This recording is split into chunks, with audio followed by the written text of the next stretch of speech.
Bienvenidos, hermanos. Vamos a continuar con el estudio del capítulo 22 del libro de Hechos. ¿Alguien que nos quiera dar un pequeño resumen de lo que vimos la semana pasada? De esos que anotan o que retienen en la mente. Y después de que ustedes me den el resumen, oramos. Nada más uno. A ver, Daniela, ven acá.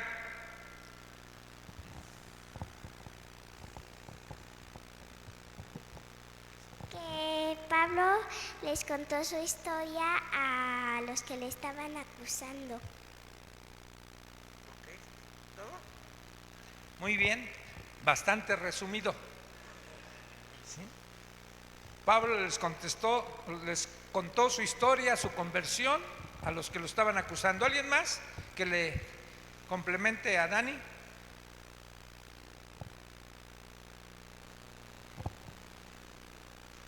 No, entonces vamos a leerlo de nuevo. Verso 6.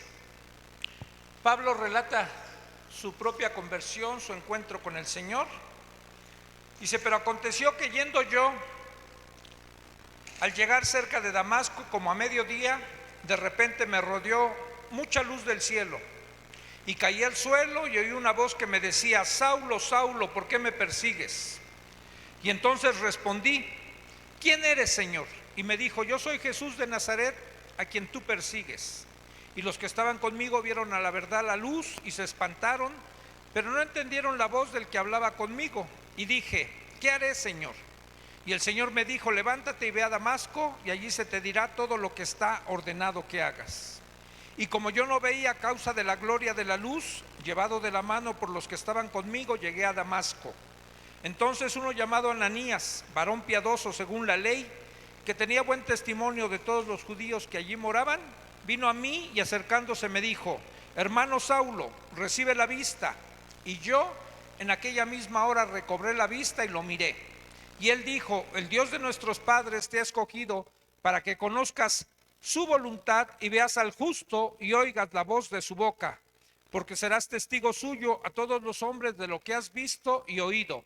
Ahora pues, ¿por qué te detienes? Levántate y bautízate y lava tus pecados, invocando su nombre. Señor, también nosotros invocamos tu nombre en esta noche, tu presencia en este lugar, en nuestras vidas, la dirección de tu Espíritu Santo al considerar tu palabra. Que Él sea el que nos dirija, Señor, que nos lleve a toda verdad y a comprender la Escritura en toda su profundidad, en todo lo que es también histórico y en todo lo que puede ser aplicado también en nuestros días. Te lo pedimos por Cristo Jesús. Amén. Bien, Pablo es apresado, detenido y está presentando también su propia defensa ante sus acusadores. ¿Quiénes eran los acusadores? Digamos, estábamos como en un juicio, ¿no? Todos han visto una película donde hay un juicio. ¿Quiénes lo acusaban?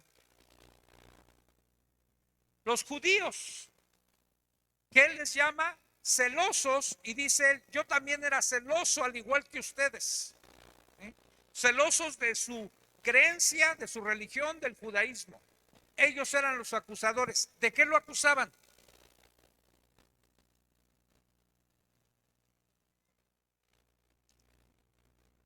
Que estaba había metido gentiles a la iglesia, y que no era cierto, ¿verdad? Solo los llevó al atrio donde podían estar los gentiles. ¿Y por qué llevó a esos gentiles ahí?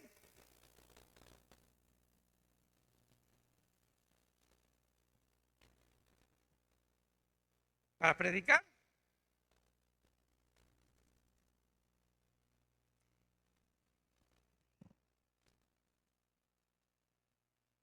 Del voto que habían ofrecido, ¿verdad? Habían ofrecido un voto ¿sí? Y después de ese voto consistía en raparse la cabeza y tenía que presentar en el templo, ¿sí?, ese voto o la ofrenda que se requería de ese voto que habían hecho, ¿verdad? Y entonces lo llegan a apresar acusándolo de que había metido gentiles al templo cuando no los metió.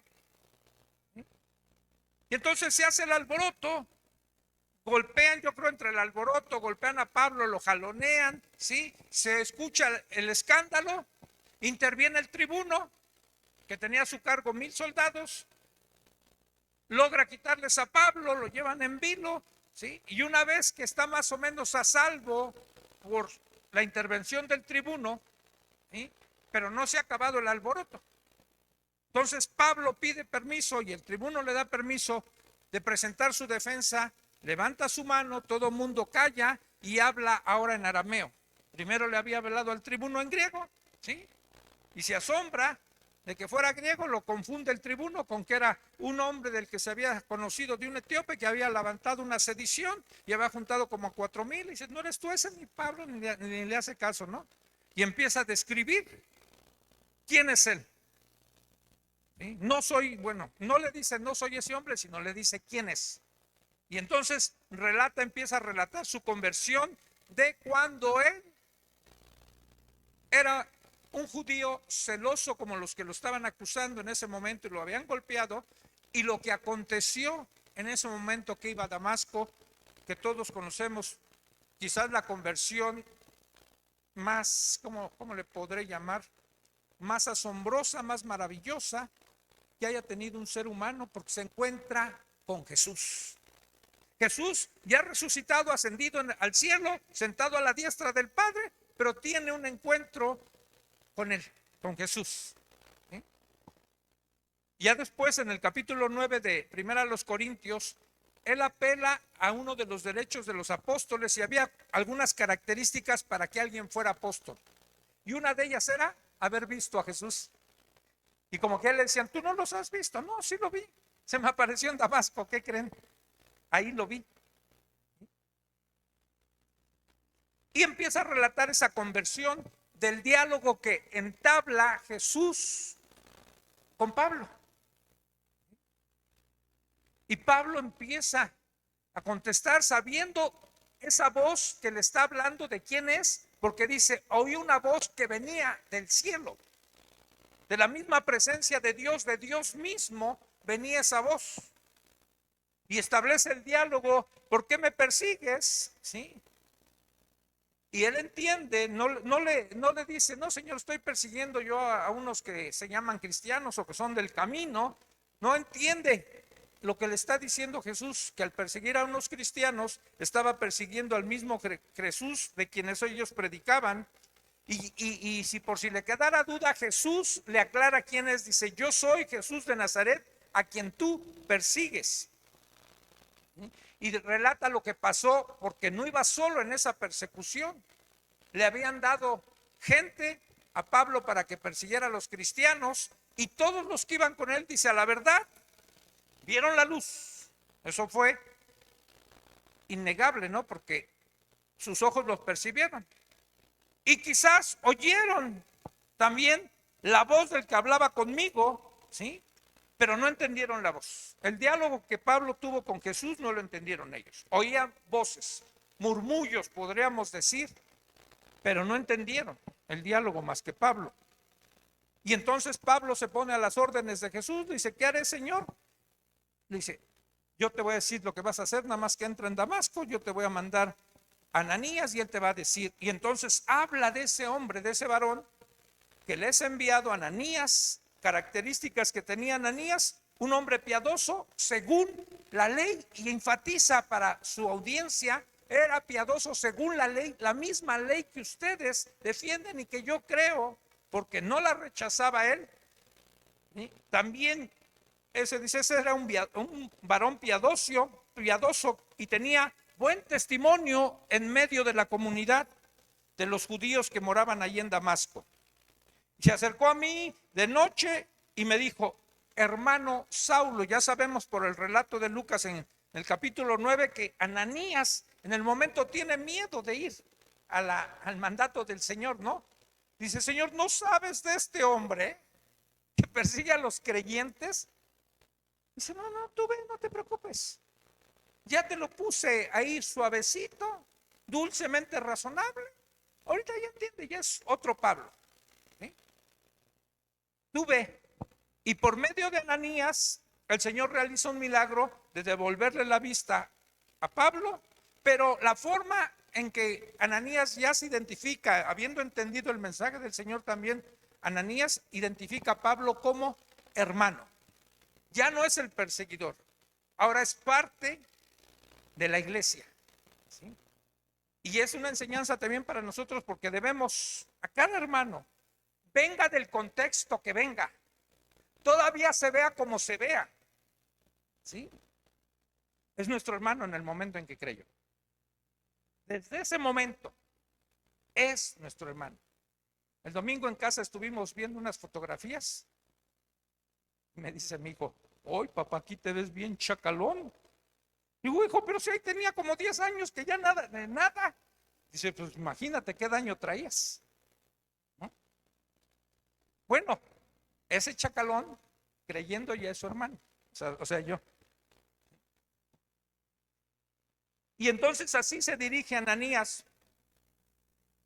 a Pablo, lo identifica como su hermano, lo hace su hermano y le dice la encomienda que llevaba, que iba a recobrar la vista a través de él, y le da un mensaje. El Dios de nuestros padres le dice de parte de Jesús, no son palabras de Ananías, es el mensaje que Dios o Jesús le dio a Ananías para dárselo a Pablo. Dice, el Dios de nuestros padres te ha escogido para que conozcas su voluntad y veas al justo y oigas la voz de su boca.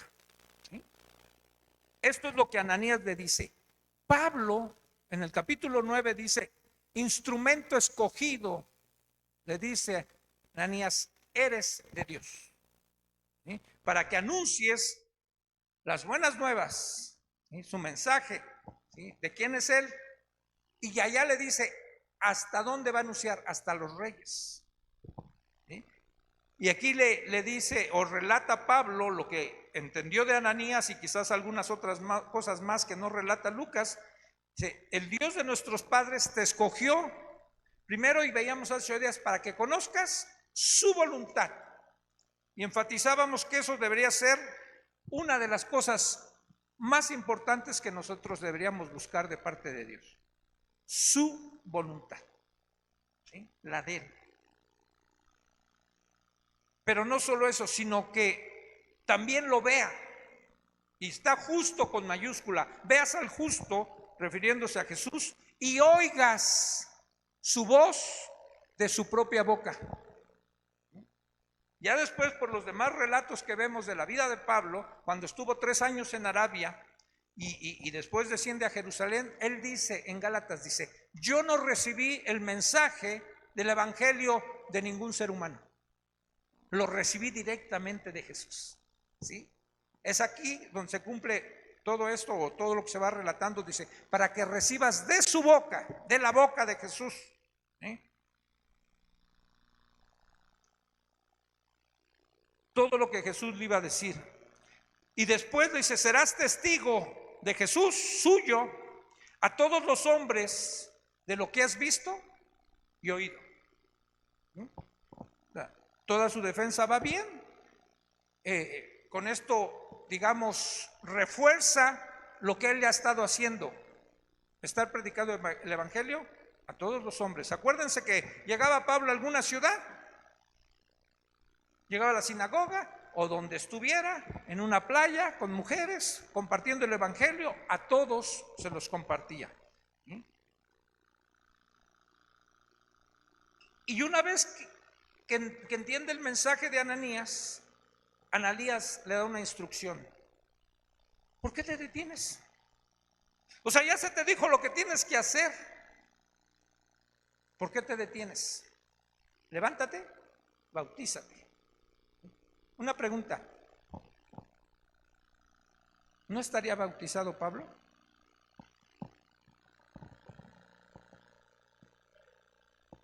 A ver, espérame, porque van a traer un micro.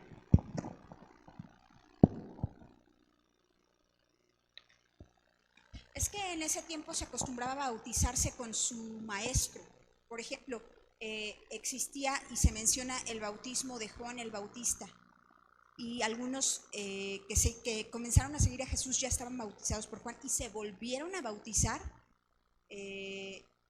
cuando Jesús fue bautizado. Entonces probablemente Pablo sí estaba bautizado por Gamaliel, o no sé por quién.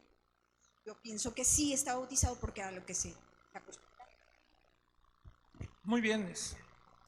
Lo vemos en el capítulo 19 cuando Pablo llega a Éfeso, ¿sí? Y la gente que les recibe cuando predica el Evangelio, ¿sí? Y les habla del Espíritu Santo, que si ya fueron bautizados, dicen, pues ni siquiera hemos oído que hay Espíritu Santo, ¿no? Dice, bueno, entonces, ¿en qué fueron bautizados ustedes? Dice, pues en el bautismo de Juan el Bautista, que era un bautismo para arrepentimiento. Y en el momento que ellos creen, los vuelven a bautizar, ahora en el nombre de Jesús, y después reciben el bautismo en el Espíritu Santo. Y como dice Liz, así se acostumbraba, ¿no? La gente se bautizaba siguiendo a su maestro, ¿sí? Y de lo que el maestro estuviera enseñando era el bautismo que hacían. Era una forma de adhesión, sea a un grupo, a una doctrina, a una creencia, ¿sí? A una comunidad.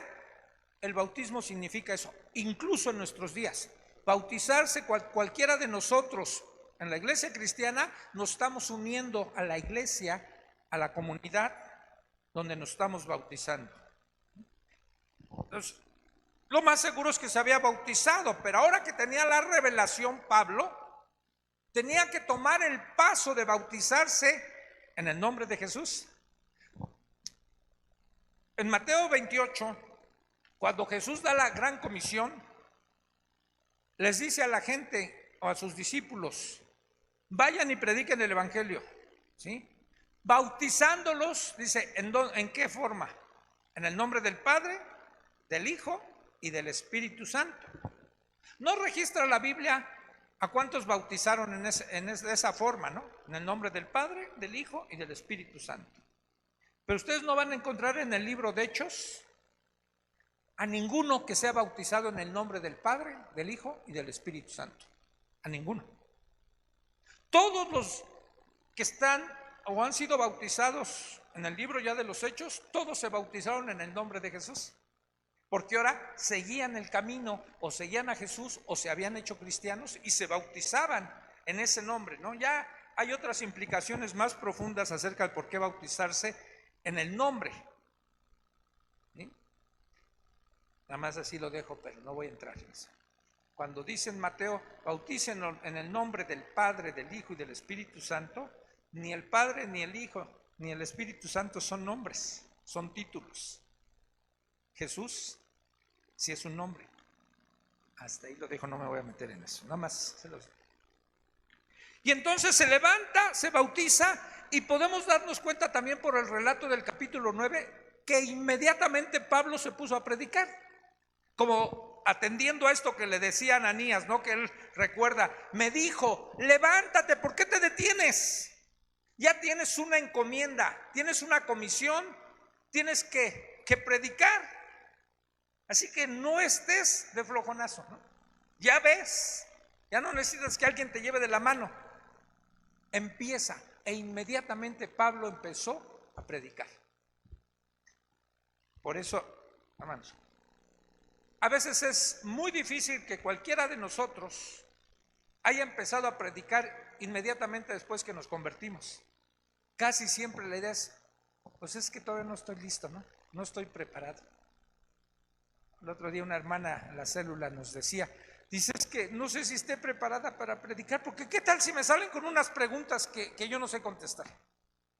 ¿No? Yo le contestaba, mira, si tú vas al capítulo 4 del Evangelio de Juan, ¿qué nos relata ahí? La conversión de una mujer samaritana de mala reputación. Tenía como apodo la quitamaridos.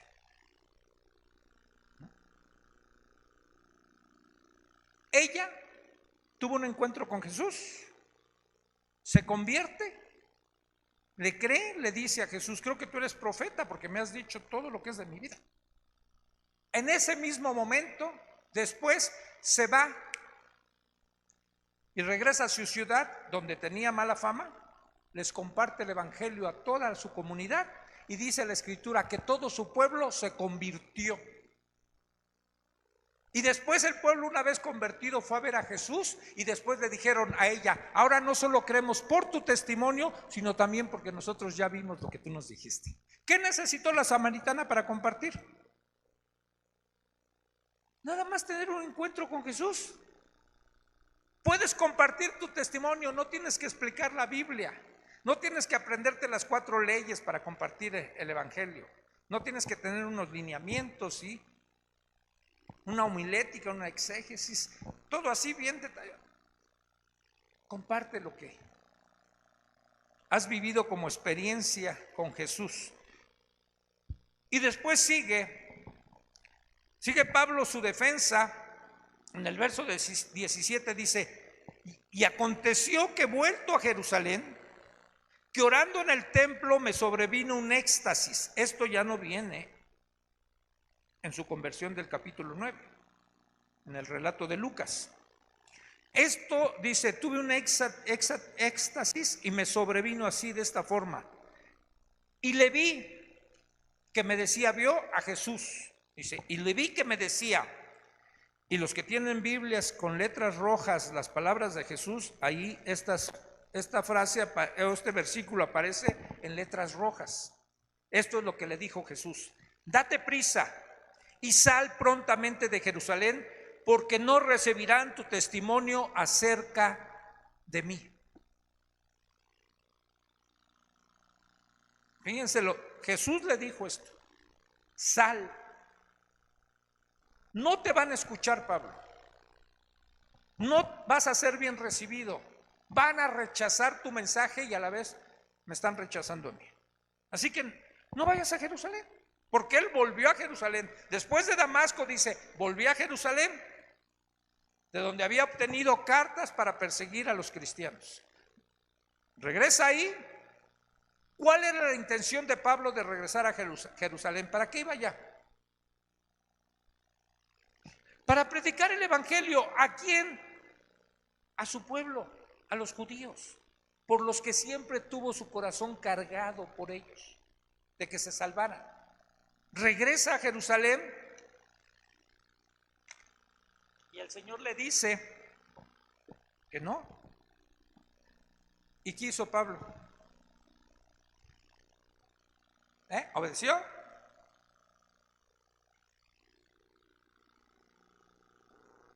¿Desobedeció? Bueno, no, digamos, en un sentido se puso un poquito como a altercar con Dios. Como que no le convenció lo que Dios le dijo y como que él quería convencer a Dios. Fíjense el diálogo después. Le dice, yo dije, Señor, ellos saben que yo encarcelaba y azotaba en todas las sinagogas a los que creían en ti. Y cuando se derramaba la sangre de Esteban, tu testigo, yo mismo también estaba presente y consentía en su muerte y guardaba las ropas de los que lo mataban.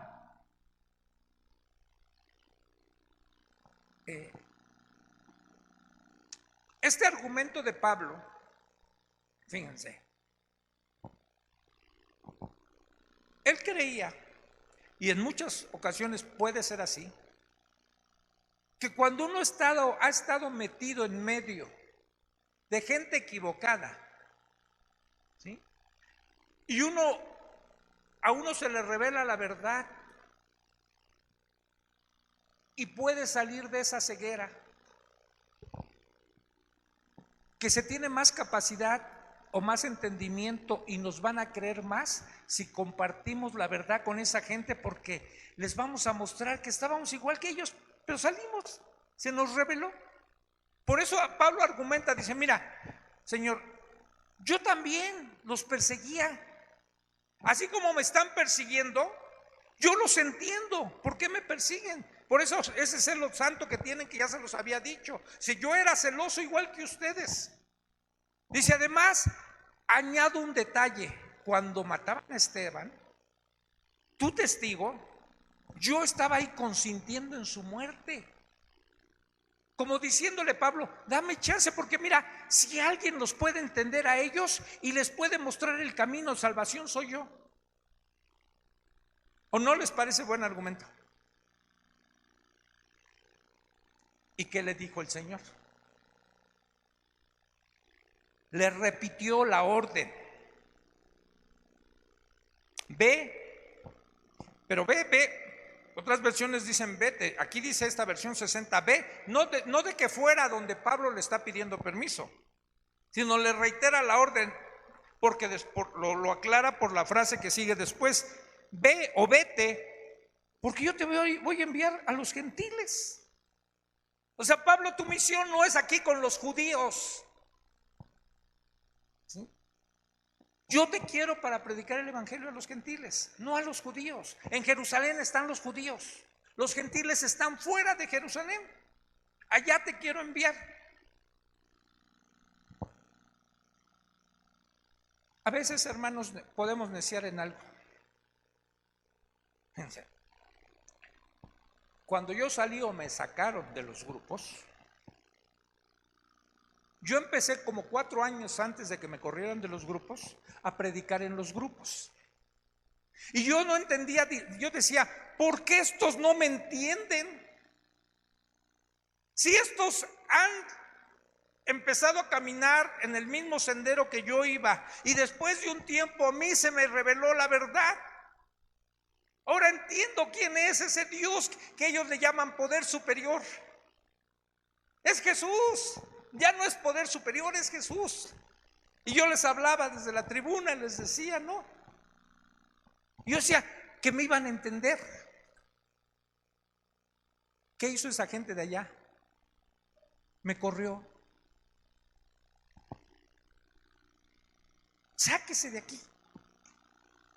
Usted tiene prohibido, me dijeron, subirse en una tribuna y mencionar su Dios. La pena porque usted vuelva a mencionar a su Dios es que lo vamos a expulsar de aquí. No puede, me dijeron ellos, usted no puede subir a una tribuna con una Biblia. Si quiere, suba con el libro de los 12 pasos, pero no una Biblia.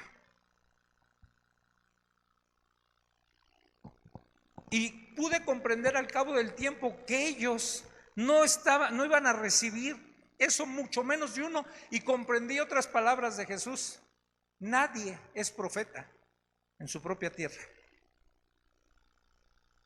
Nadie se vuelve profeta en su propia tierra. Y entonces tomé otra parte de la Biblia y le dije a mi esposa, mira, si ya no nos quieren ahí, sacudamos el polvo de nuestros pies y salgamos de ahí. Y entonces Pablo está relatando todo esto. A estas alturas de Pablo, de que relata esto, él ya entendió lo que no entendió desde el principio. Porque está relatando esto, lo que hizo desde su conversión, que se aferró a predicarle a los judíos. Y el Señor le da la instrucción de que salga y vaya a predicar a los gentiles. Pero aún, yo creo que aquí todavía a estas alturas, el corazón de Pablo estaba tan ancho en cuanto al amor hacia la humanidad y a su pueblo, que él seguía queriendo predicarles a ellos. Y no estaba mal. Yo creo que es una carga legítima, buena, ¿sí? Pero el Señor es el que tiene la razón. Y cuando les dice en su testimonio a toda su audiencia lo que el Señor le pidió, que lo iba a enviar lejos a los gentiles, digamos, esa palabra gentil o a los gentiles fue la gota que derramó el vaso para que otra vez empezara el alboroto.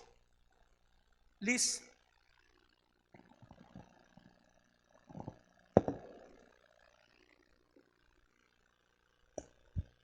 Estaba pensando que muchos de nosotros nos ocurre eso con nuestros parientes, que no somos profetas en nuestra nuestra propia tierra y que pues muchas veces ya no nos escuchan. Yo pienso sobre todo en la familia de mi papá, pues que cuando comenzamos a hablar del Señor o cuando partimos algo con ellos, cierran. Y la verdad es que mi oración siempre es: Señor, si no es por nosotros o por nuestro testimonio, acerca a otros hijos tuyos hacia ellos.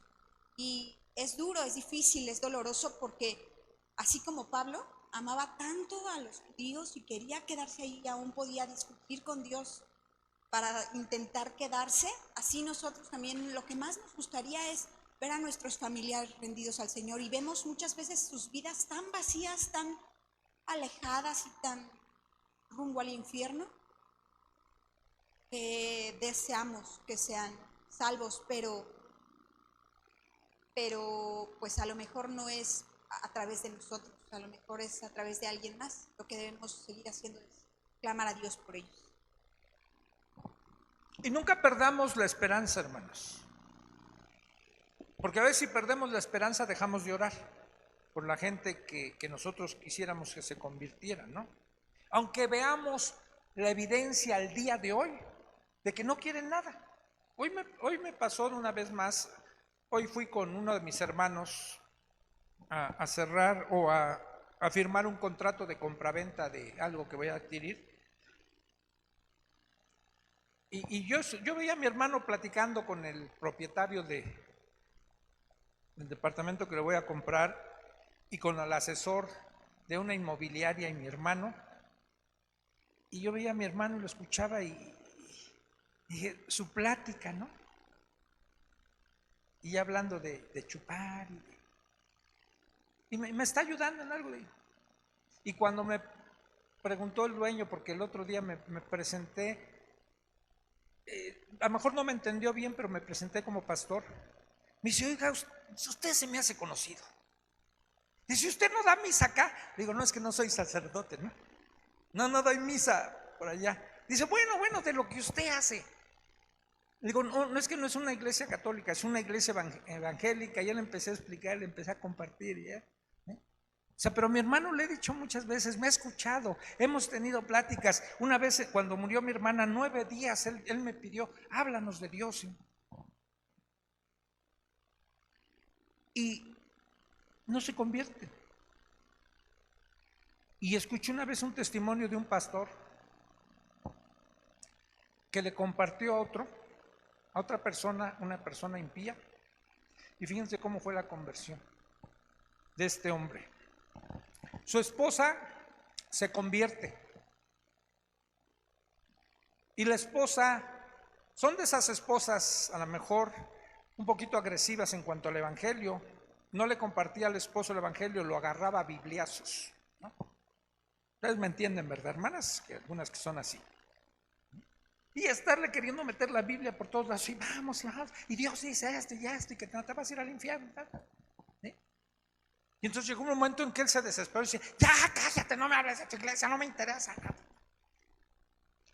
Conoce a este pastor, que no lo trató así, obviamente, no como a su esposa, sino que más bien le demostró el evangelio a través de su vida.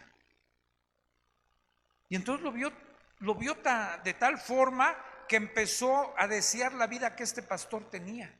Si es que yo quisiera tener una familia como la tuya, yo quisiera así. Dice, ¿por qué no me invitas al lugar donde tú vas? ¿Dónde es? Le dice, yo estoy en la iglesia donde va tu esposa, donde te he invitado, donde no has querido ir. Sí, pero ¿cómo se lo presentaban? Y cuando este pastor se lo presenta, él se convierte, se integra a la iglesia y ya está el matrimonio junto. ¿Sí? Y va a llegar a veces por otros lados, ¿sí? Pero no dejemos de orar. Y entonces el Señor le dice, Pablo, casi le está diciendo, déjenme parafrasearla al Señor, a lo mejor es un atrevimiento muy fuerte. Pero dice, Pablo, no te quiero en Jerusalén, entiéndeme, vete de ahí, vete a los gentiles. No sé si sea el momento en que él entiende salir de ahí, y es cuando empieza sus viajes apostólicos. cuando entiende que ya no es con los judíos, cuando ya está en Antioquía, ¿sí? Y de ahí empieza a desplazarse a pura ciudad de gentiles.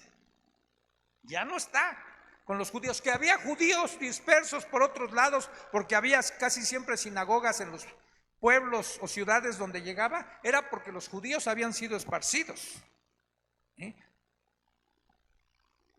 Y cuando llega a ese punto que les dice que el Señor lo está enviando, y él se está refiriendo al Señor como a Dios, Dios es el que lo está enviando a los gentiles, hasta ahí soportaron los judíos. Dice, ya no quisieron oír más del testimonio de Pablo. Dice el 23, y lo oyeron hasta esta palabra, y entonces ya no lo dejaron hablar. Dice, ellos, la muchedumbre, alzó la voz diciendo, quita de la tierra al tal hombre, le decían, yo creo al tribuno, quita de la tierra al tal hombre, porque no conviene que viva. Y como ellos gritaban y arrojaban sus ropas y lanzaban polvo al aire, mandó el tribuno que le metiesen en la fortaleza y ordenó que fuese examinado con azotes para saber por qué causa clamaban así contra él. De nuevo se alborota la gente. ¿Se acuerdan del alboroto que se provocó, por ejemplo, en Éfeso con Diana, la diosa Diana? Dice que por horas estuvieron gritando, Diana, diosa de los efesios, Diana, diosa de los efesios, y no los callaban. Bueno, para tener idea más o menos aquí empieza algo similar otra vez. Levantaron tanto la voz la gente que ya no dejaron que hablara Pablo, y si hablaban ni le entendían. Y además tuvieron expresiones de aventar ropa, de quitarse ropa, aventarla, aventar polvo, ¿eh? Y estaban con esto demandando al tribuno o queriendo hacer que el tribuno reaccionara, porque acuérdense que el tribuno estaba puesto como gobernante ahí para mantener el orden. Y ellos, al provocar un desorden, ¿sí?, apuntando a una persona que era la culpable de ese desorden, esperaban que el tribuno tomara cartas en el asunto y se pudiera cumplir lo que ellos pretendían los judíos, que lo matara. Y de alguna forma parece que el plan empieza como a funcionar, porque fíjense, después de que hacen el alboroto, entonces el tribuno tiene que hacer algo. Dice, ordena que le manden, que lo metan en la fortaleza, y ordena que fuese examinado con azotes para saber por qué causa estaba toda esta bronca. Y miren, déjenme traducirlo al tiempo presente. No era examinarlo así, a ver qué tienes, Pablo. ¿Saben qué era examinar con azotes? Ni siquiera eran como los latigazos que daban los judíos, los que el otro día creo decía Rubén, 40 menos 1. No. Los azotes que daban los romanos, prácticamente la gente se moría con unos azotes cuando los azotaban. Se les privaba de la vida. Muchos morían en esa forma de examinar o de castigar a alguien que estuviera acusado de algo, ¿sí? Y entonces el tribuno quiere saber cuál es la causa de esto y manda, dice, examínenlo, pero con azotes, ¿sí? Pero no se cumple el deseo de los judíos. ¿Por qué? Dice, pero cuando lo ataron, le ataron las manos a Pablo, y estaba viendo una imagen que no la pude traer. ¿Cómo los ataban? Sobre un poste, las manos arriba, la espalda desnuda, ¿sí?, y las piernas también, solo un taparrabos, y así los colocaban para examinarlos con azotes. Y dice que lo atan a Pablo con las correas, y entonces Pablo va a tomar un argumento, va a aplicar algo en su defensa, y le dice Pablo al centurión que estaba presente: ¿es lícito azotar a un ciudadano romano sin haber sido condenado? Y yo creo que lo sacó de onda. ¿Me estás diciendo que tú eres romano? Porque los romanos tenían otros privilegios. Ellos podían hacer lo que quisieran a los demás, a los que habían conquistado, a los que tenían sometidos como imperio. Pero el romano, sus privilegios, voy a ponerlo en términos modernos, sus derechos humanos como romanos, nadie los podía pisotear. Nadie. Y entonces cuando Pablo apela a su ciudadanía romana, nada más le hace la pregunta al tribuno: ¿es lícito azotarlo sin que haya habido un juicio que lo condene? Y en el momento el tribuno, pues le entra el mellito, ¿no? Cuando el centurión oyó esto, fue y le dio aviso al tribuno diciendo: ¿qué vas a hacer? El centurión mandó a hacer esto. El tribuno mandó a azotar a Pablo. El centurión que está a cargo, acuérdense, el tribuno es de 1000, el centurión de 100. ¿Sí? Va y le dice al tribuno que era su superior: ¿qué vas a hacer? Porque este hombre es ciudadano romano. Y alguien que, aunque estuviera en la posición que estuviera, si a un ciudadano romano se le aplicaba un castigo injusto sin haber un juicio, pues no importaba la posición que tuviera, podía perder el puesto y hasta la cabeza. Entonces, claro que lo hace reaccionar. Y entonces el tribuno enseguida va con Pablo y le dice, ya una pregunta directa, dice, a lo mejor voy a ponerlo en términos coloquiales: me está choreando. ¿Qué tal si me está choreando y nada más para librarse me dice que es ciudadano romano? Pero fíjense, en ese contexto, o sea, no es como nosotros, ¿no? Yo traigo ahorita aquí, porque fui a hacer ese trámite, que tenía que llevar mi credencial de lector, y aquí claramente dice que soy mexicano, tiene ahí mi fecha de nacimiento, mi CUR, y con eso me identifico, ¿no? En ese entonces, digamos, no había credenciales que identificaran la ciudadanía de la gente. Claro que había un documento, pero no los andaban cargando como nosotros. Tenía la voz tanta validez cuando alguien declaraba algo, lo que era o la ciudadanía que tenía, que inmediatamente la gente le creía. Así que cuando Pablo se declara como ciudadano romano, debían de tomarlo como cierto, porque también la pena para que el que testificara algo falso, y si se quería librar con una mentira a Pablo, pues entonces sí lo iban a matar, pero no era mentira. Pero un tanto dudoso, el tribuno le hace la pregunta: ¿de verdad eres ciudadano romano? Y Pablo tranquilamente le dice: sí, soy ciudadano romano. A lo mejor no tenía tanta facha de romano, ¿no?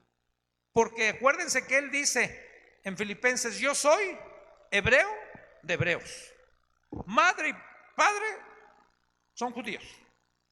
Y pues alguna característica tienen los judíos, ¿no? Hasta la fecha identificamos a los judíos. Imagínense si yo les dijera: yo soy de padre y madre estadounidense o alemana, así, finlandeses, ¿a poco me creerían? Y qué incrédulo. Pues no, ¿verdad? Se me nota la facha. Bueno, yo creo que Pablo, en su fisonomía, pues era igual que cualquier judío. Nada más que en esos entonces había forma de obtener la ciudadanía romana. Algunos dicen que, y como dice este tribuno, yo la tuve o la obtuve pagándola, comprándola. Aunque ya investigando un poquito más, dicen que no se compraba la ciudadanía romana. Tenía que ser por medio de un soborno para que les extendieran un documento que era legal, pero de una forma ilegal. porque en realidad dicen que no se compraba, pero se podía obtener por el nacimiento, ¿sí? O porque alguien la había obtenido desde antes y de los abuelos se la pasaban a los padres, a los hijos, a los nietos y se heredaba. Y entonces el tribuno tampoco era romano de nacimiento, porque él le dice a Pablo,